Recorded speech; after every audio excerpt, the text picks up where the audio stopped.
Austria will become the first European Union country to reimpose a nationwide coronavirus lockdown as it tries to slow a record surge in infections. The Austrian Chancellor Alexander Schallenberg told a press conference the measure would begin on Monday and last a maximum of 20 days.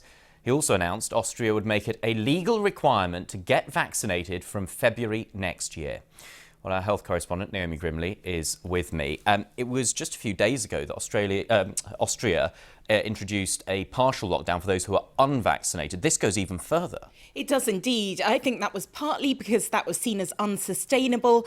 Secondly, because the case rates in Austria are such that they really need to get ahead of this now, and they consider the best way to do this is to close bars and restaurants, to put schools back online, and to basically be in a lockdown state for the next 10 days. They'll review it after that and see whether they extend it if necessary. But it's really a sign of a country getting to grips with rates which have taken them by surprise in the last couple of weeks. And arguably the most significant thing it's done is require the population by law to get vaccinated come early February.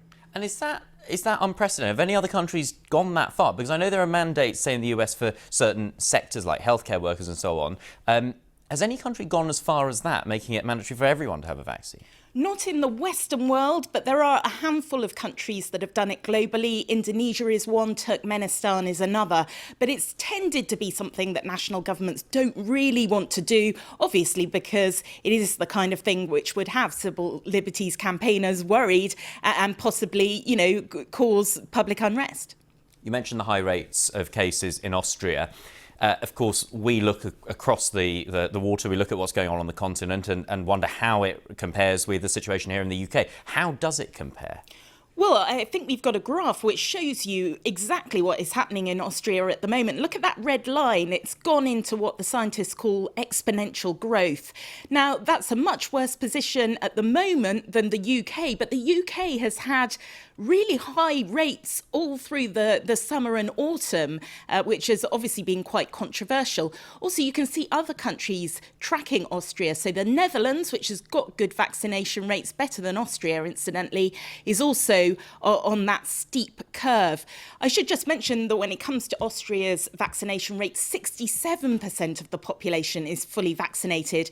And that's essentially why they are in this fix, because there's a significant pocket of the population who are unvaccinated, hence this new law, which will come in February. And the direction in terms of the situation here in the UK, the latest stats suggest that actually a smaller proportion of the population currently has COVID, but there was a caveat with that about the direction cases are going in day by day. Yeah, exactly. There are different indicators that people use. The Office for National Statistics goes door to door and swabs the general population. And theirs at the moment shows that 1 in 65 of us have COVID. That's down from last week, which was 1 in 60. But when it comes to those daily rates, which the government publishes, they are on an upward curve again. And the sort of worry for health experts is that as we go into Christmas, there's more mixing. It has been bouncing around. Is Britain now going to see another sort of upsurge, or have they had enough infection in the population hitherto to mean they've got a bit more what's called population resistance? Fewer people are going to get ill now because they've been infected over the summer and in the early autumn. OK, Naomi, many thanks indeed. Our health correspondent Naomi Grimley there. Thank you.